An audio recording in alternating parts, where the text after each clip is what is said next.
When I tell my stories about different experiences, I like to use the phrase by a woman who's triggered. Like when I'm shaded by a woman who's triggered, or I have a negative experience, unsolicited, uncalled for by a woman who's triggered, I like using that generic term because I don't like to stereotype women, unambiguous, dark skinned black women specifically. I don't like doing that. And so I'll often just use the generic phrase, a woman who's triggered, when I'm telling a story. Um, is there a pattern? Yes. Do my positive experiences outweigh the negative ones with unambiguous dark skinned black women? Yes. But I think the issue that I often have emotionally when I'm trying to process, it's like sometimes when you have to interact with a woman who's triggered by you, when you were forced to have to interact with her in small quarters, um, they take you on a whirlwind of emotions. Your natural personality, your polite nature, like all of those things that ordinarily make you a joy to literally, like a joy to be around, that people want you around for the purpose of experiencing your light. When you're around a woman who's triggered by you, she's battling with herself, and you can feel the turbulence that's happening as it's happening in real time. Like you can literally feel them, a triggered woman that is, you can literally feel them want to like you so badly. But in the end, you'll catch a stray. You know, they'll say something that's a bit sideways, try to throw you under the bus, try to highlight a flaw. And in those moments where they do those things that inevitably give it away, they cancel out the moments where they were polite, where they were smiling with their mouths, not their eyes. And it's just it's hard being around women who are triggered by you because of that turbulence that's happening with them emotionally. It's literally like they have every reason to like you and they really want to, but they just can't. And so while they're taking themselves through the motions of trying to find your flaws and trying to target your weaknesses and essentially just being hyper critical of you, like they're searching. It's literally like they're studying you for flaws. They're studying you to see what's wrong. And whenever they find anything, that's when they really highlight those moments, or they'll ask questions in a way that gives it away, like that they're hoping to hear bad news. I don't have nothing for you. How are you? I'm just fine. How are you? That's my favorite. But I just want to learn how to stabilize my own emotions and not be impacted by others. Um, and it's like, I think in order to in order to do that, it just seems like I have to sacrifice something. And I don't know exactly what it is, because what I think it is, I'm not willing to sacrifice it.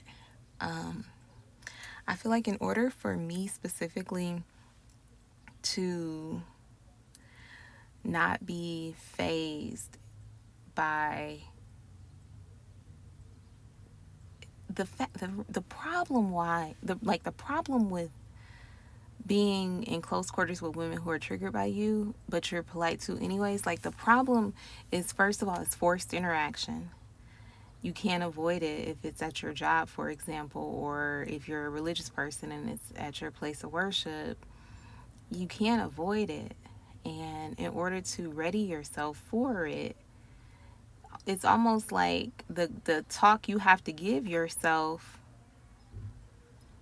Like, I'm not sure like what that conversation would be like to walk into spaces ready, to experience the microaggressions, because that's what they are. They're microaggressions.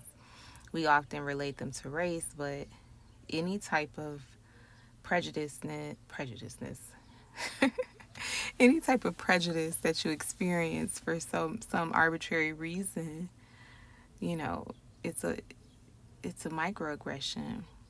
When you can't quite put your name on it, it's little, but it's there. You felt it. You know what's up. Like, you're aware enough and sensitive enough to know what's up. I understand why some women take on personas that really aren't who they would be if they felt safe. Like, I understand why the mean attitudes evolve, or what people perceive as arrogance. I understand why that happens. That woman who is pretty but also comes across as quiet and arrogant and really don't have too much to say or too much to do with anyone, she didn't just wake up and decide, I'm gonna just be a jerk. I'm gonna keep my nose in the air and my head held high, and I'm not gonna let any of these peasants get to me. That's not her choice of internal dialogue. I think those pretty girls who don't behave pretty, who aren't pleasant, who aren't conversational, who are stoic almost, arrogant almost in appearance, I think they've just given up.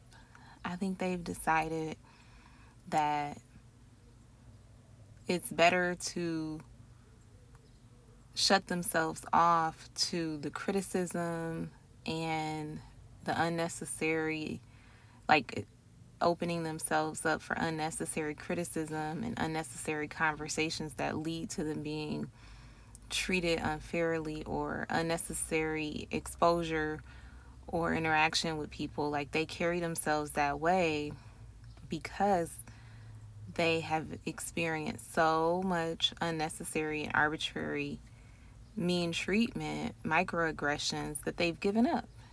And so now it is what it is. She is who you said she is. And for me, that's just not an option, because of the way in which I need to move in the world won't allow me to just walk around quiet or behave in a way that's uninviting.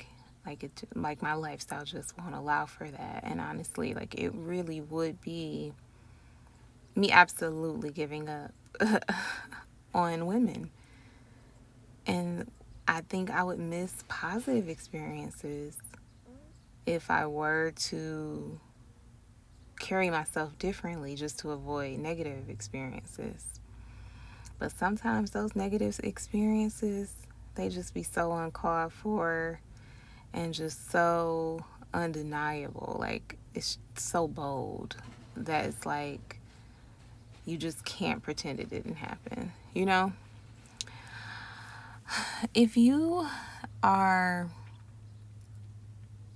a pretty girl who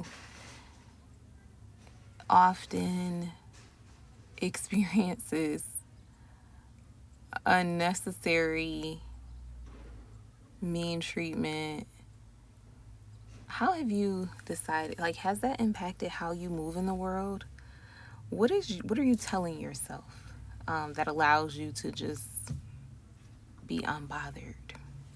Are you unbothered? Do you still care? Or are you numb? I'm really curious because for me, it's just like if I came on here and explained every different microaggression or just direct nasty experience that I had, I would have at least 3 new ones every week, especially in the summer because I'm prettier in the summer. But yeah, if you have figured this out already, like how to carry yourself in a way that, or like a mindset that has helped you, would it share it, please? I don't know if I'm just hormonal or what, but I'll probably do a real story time on what motivated this particular content later, because these videos are prompted by some story time that I'm not telling in detail that's happening in real time or has happened recently.